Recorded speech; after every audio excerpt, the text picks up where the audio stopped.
오타니와 이정우 에런 저지까지 볼 수 있는 기회, 이현우의 MLBTV 개막 직관 투어. 자세한 내용은 고정 댓글을 참고해주세요. 이번 주에는 일단 샌프란시스코 이야기 할 게 굉장히 좀 많을 것 같습니다. 샌프란시스코가 또 추가 영입, FA 영입을 이번 주에만 또 2건 가져갔는데 이 두 가지 모두 좀 이야기할 것들이 좀 많은 영입들인 것 같습니다. 일단은 샌프란시스코가 외야 보강에 성공을 했는데 이 해리슨 베이더, 우타자입니다. 우타 외야수인 해리슨 베이더와 2년에 2,050만 달러의 계약을 또 체결을 했습니다. 사실 베이더 선수 요번 FA 시장에서 인기가 있었던 매물인 건 또 분명하거든요, 사실. 그렇죠. 특히 뭐 수비는 원체 잘하는 선수인데 지난해는 타격에서도 좋은 성적을 거뒀고요. 특히 필라델피아에서 합류한 이후에 이 정규 시즌 마지막까지 3할 타율을 유지하면서 이 필라델피아가 마지막에 시드 경쟁에서 바로 이제 직행을 확정지을 수 있게 하는 좋은 활약을 펼쳤었던 게 생각납니다. 그러니까 제가 기억나는 게 그때 네. 당시에 사실 트레이드 마감일에 매치랑 필라델피아랑 사실 뭐 장군멍군 했잖아요. 매치가 이제 뭐 누구 헬슬리 샀다. 그러면 필라델피아가 우린 듀란 사. 매치가 멀린스 샀다. 그러면 우리는 베이더 샀어. 근데 이게 결과적으로 나중에 성적표를 까놓고 봤을 때는 이제 헬슬리, 멀린스 다 망하고 이제 듀란, 베이더가 이제 다 성공하는 뭐 그런 것 때문에 한 팀은 이제 시드 1시드로 들어가고 한 팀은 이제 가을려고 떨어지고 이런 결과까지 있었던 것 같은데 2시드 승률 1위였죠. 아, 그렇죠. 어쨌든 베이더 선수가 이번 FA 시장에서 각광받은 이유, FA 풀에 쓸만한 외야수가 없었기 때문이기도 합니다.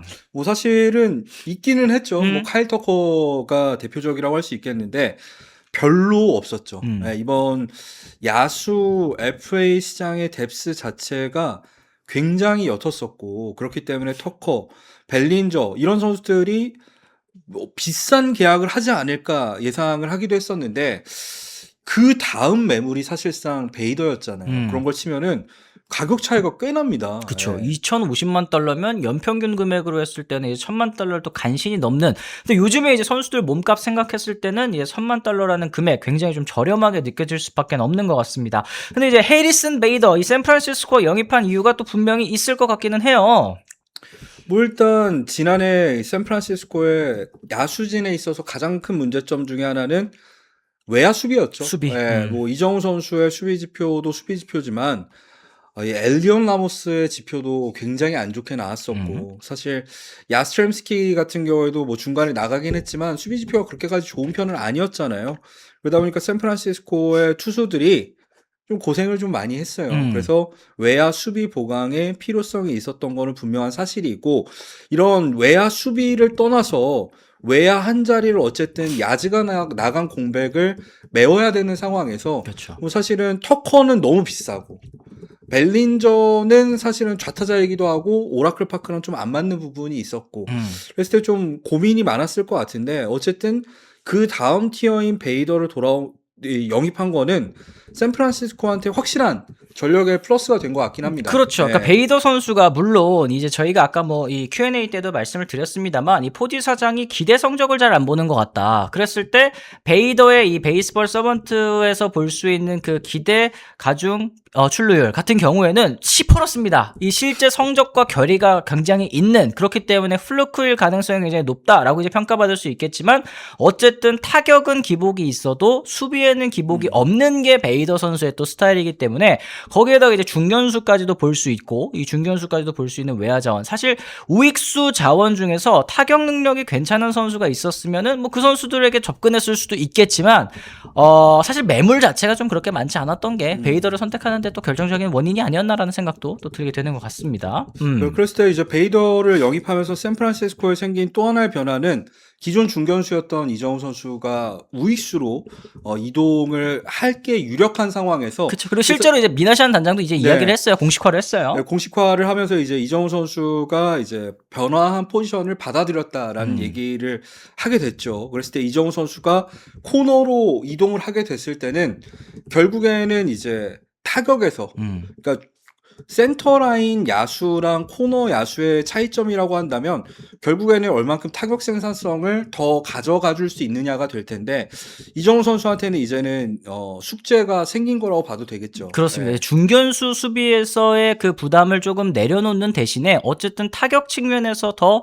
발전된 모습을 보여줄 필요가 있고 또 이제 제가 생각하기에는 이 수비에서의 중견수 부담을 내려놨다라고 하기에는 이 오라클 파크의 오른쪽 우익수 수비도 사실은 쉽진 않거든요. 이게 해풍도 불고 이 구장 안에서의 이제 변화무쌍한 바람들 뭐 이런 것들도 생각을 해야 되고 이 뒤에 높게 있는 이 벽돌 담장 같은 경우에도 뭐 여러분들께서도 뭐 이제 클립으로 혹은 이제 짤로 많이 보셨겠지만 벽돌 맞고 튀어나온 거 어디로 튈지 모르기 때문에 그걸 이제 펜스 플레이 하는 데 있어서도 많은 적응 경험이 좀 필요할 것 같기는 하다. 이거는 사실은 아직 아쉽게도 OAA가 반영하지 못하는 맞아요. 영역이거든요.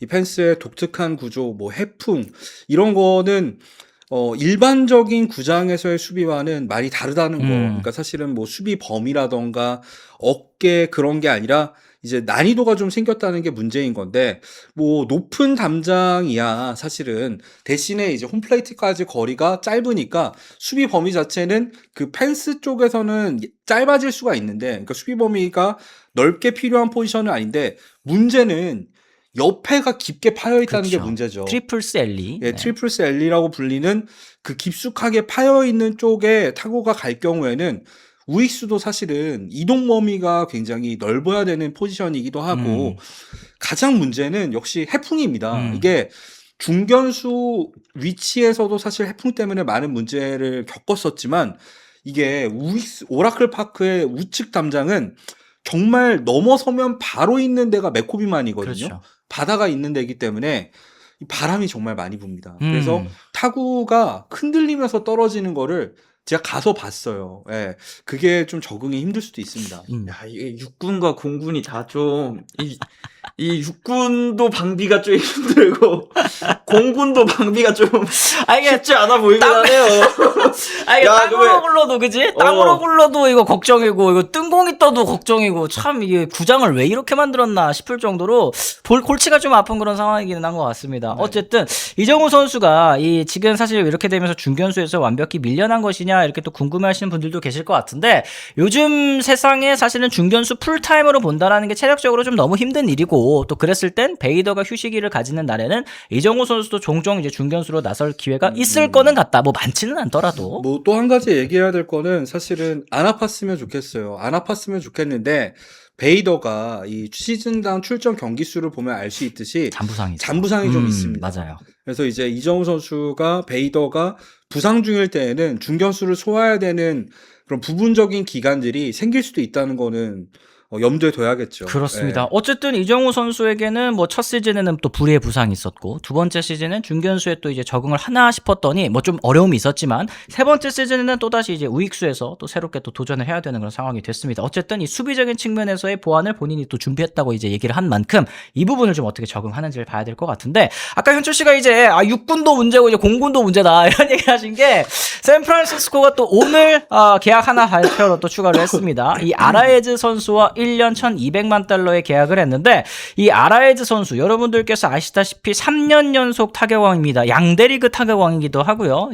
이 안타를 만들어내는 능력, 고타율을 기록하는 능력, 그리고 에런 저지의 이 트리플 크라운을 저지한 사내 뭐 여러 가지 수식어가 있기는 합니다만 솔직히 얘기해서 이제 WAR 측면에서는 좀 많이 부족한 부분이 있죠. 지난해에도 이제 0.9승을 찍고 시장에 나왔기 때문에 인기가 많이 없었습니다만 샌프란시스코와 계약을 결국 했고 이 포지션적인 측면에서도 샌프란시스코는 2루를 시켜준다기에 여기와 단년 계약을 했다라고 이제 이야기를 할 정도로 2루 포지션에 대한 그 열망이 있습니다. 본인이 2루 된다라는 걸 어필을 한 다음에 다시 한번 이제 FA 시장에 나가보겠다라는 이제 심산이 어느 정도 좀 느껴지는 그런 계약인 것 같아요.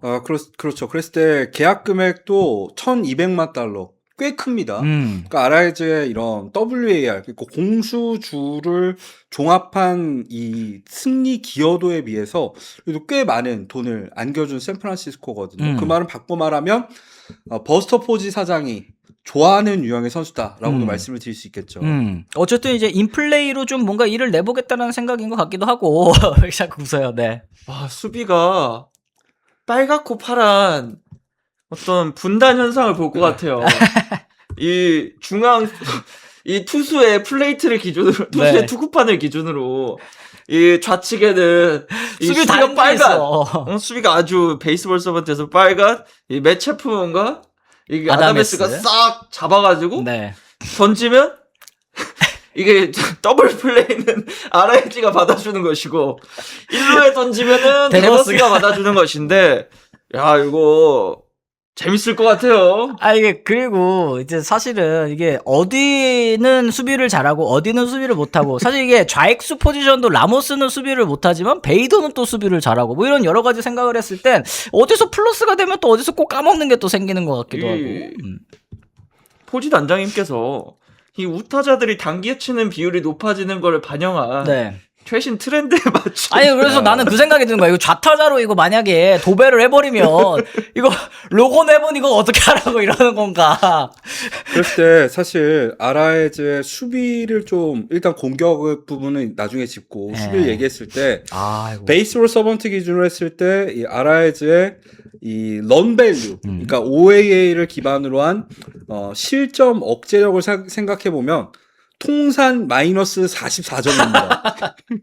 야, 이게 폭력적이다. 그죠? 이게 6시즌 동안 만든 7시즌 동안 만든 과업인데 이게 2루로서 1000이닝을 넘게 소화했었던 마이애미 시절의 지표를 보면은 OAA 기준으로 했을 때 마이너스 11이네요. 야, 런밸류는 마이너스 10인데 사실은 최근에 수비가 좀 더 안 좋아졌잖아요. 수비 이닝이 지금 갈수록 줄어든 걸 지금 확인할 수 있거든요. 그랬을 때는 풀타임으로 세워놨을 때는 한 마이너스 10 정도는 감수를 해야 될 것이다. 그러게 네. 깔고 갈 것 같다. 그러니까 이제 샌디에고도 사실은 1루수로 불가피할 때만 기용을 하고 보통은 이제 지명타자로 썼던 건데 아라에즈 선수가 예전에야 사실은 뭐 이제 몇 년 전까지만 해야 고타율에다가 뭐 2루타도 좀 많이 치고 하다 보니 뭐 WRC 플러스 130대를 이제 기록한 시즌이 두 시즌에 있었지만 지금은 사실은 이 장타력이 더 안 좋아진 상황이기 때문에 이 지명타자로 기용하기에도 애매하다. 주루 능력도 떨어진다. 그렇기 때문에 시장에서 외면을 받았었던 건데 아라에즈를 영입을 해서 2루로 세우겠다. 이런 기발한 이 생각을 우리 버스터 포지 사장님께서 하셨다는 게 다소 좀 놀랍다. 그랬을 때 뭐 장점을 말씀드리자면 지난해 지표가 많이 안 좋기는 했죠. 네. 근데 고려해야 될 게 사실은 아라에즈가 이제 손가락 부상을 안고 뛴 시즌이라는 건 좀 고려를 해야 될 것 같아요. 그러니까 건강하다면 뭐 사실은 2022년까지는 힘들 수 있어도 그래도 3할은 치지 않을까라는 생각은 또 해볼 수 있을 것 같아요. 아직 나이가 생각보다 그러니까 외모를 보면 안 돼. 순수 이 등록상의 나이 네. 아직 20대입니다. 그래. 그렇죠. 아니 올해 29밖에 안 됐어. 네. 반등할 여지가 또 충분히 있고. 이 포지 사장님이 나는 틀리지 않았어. 언제까지 제가 하나 보겠습니다. 그러니까. 나 3할 1번 타자를 써서 성공하는 걸 반드시 보여주겠다. 언제까지 시도하시나 보겠습니다. 그러니까 아라에즈 선수를 영입을 하고 또 이제 2루수로 세우고 또 여기에 있어서는 지금 뭐 아시는 분들은 아시겠지만 이 론 워싱턴 전 에인절스 감독님이 이제 샌프란시스코에 이제 수비 코치로 이제 들어왔거든요. 근데 론 워싱턴 코치가 사실 사람 만든 선수들이 꽤나 많이 있지 않습니까? 수비적인 측면에서 뭐 대표적으로 이제 마커스 시미언 선수가 그런 케이스가 될 수 있을 것 같은데 이 아라에즈도 어쨌든 만약에 이 워싱턴 이 코치님의 이 손을 거쳐서 수비력이 조금이나마 나아진다면 이거는 진짜 인정하지 않을 수밖에 없다. 근데 워싱턴 코치님은 정말 매번 이런 특명을 좀 부여받으세요. 그러니까 약간 진짜 아빠의 도전 같은 느낌이랄까? 네. 랜던 살려보세요. 근데 살리려고 했는데 출석을 안 해. 나와야지 말이지. 그래서 이번에는 아라에즈는 근데 어쨌든. 진짜 워싱턴 코치님께서 정말 메이저리그에서 알아주시는 내야 수비 드릴 만들어서 사람 만들기에 달인이시긴 하시거든요. 그렇죠. 대표적으로 애틀란타에서 라일리 그쵸. 3루 수비 가능하게 만든 것도 사실은 워싱턴의 업적이라고 할 수 있을 것 같은데 그랬을 때 어쨌든 아라에즈의 수비는 좀 걱정이지만 타격적인 부분에서 뭐 반등 가능성을 좀 염두에 둔다면 지금 예상 라인업을 살펴봤을 때 아라에즈가 1번으로 이동을 하게 되더라고요. 뭐 아라에즈, 데버스, 아다메스, 체프먼, 이정우, 라모스, 베이더, 엘드리지, 베일리 순인데 어때요 타선? 아 근데 진짜 그냥 가감없이 제 생각을 말씀드리면 생각보다 짜임새 있어. 안 그래요? 이 타선은 할만할 것 같다는 느낌이 좀 들긴 하거든요. 슈미트가 들어있을 때보다는 그래도 뭔가 조금 기대가 되기는 한다. 근데 이제 타격에서 플러스 되는 걸 수비에서 마이너스 까먹을 것 같아서 그렇긴 한데 이름값도 또 괜찮고 좀 괜찮지 않나 싶기는 한데 어때요? 이런 값은 확실히 있는 것 같아요. 네, 다만 네. 이제 얼마 쓰신다고라고 말한다면 좀 그건 좀 그렇긴 해요. 그러게. 이 사치세를 내는 팀이라고 뭐 이런 생각이 좀 들게 하는 라인이긴 그랬을 때 하다. 저는 엘드리지가 이 잠재력을 발휘할 수 있을지를 좀 봐야 돼요. 예, 지난해는 사실은 아쉬운 부분도 있었지만 이 선수 나이가 어쨌든 21살이니까 네. 아직 잠재력이 풍부하니까 이 선수가 좀 살아나면은 팀의 장타면에서도 좀 많이 도움이 될 수 있을 것 같고, 그다음에 패트릭 베일리가 사실은 수비는 잘하지만 지난해 타격이 너무 아쉬웠잖아요. 그렇죠.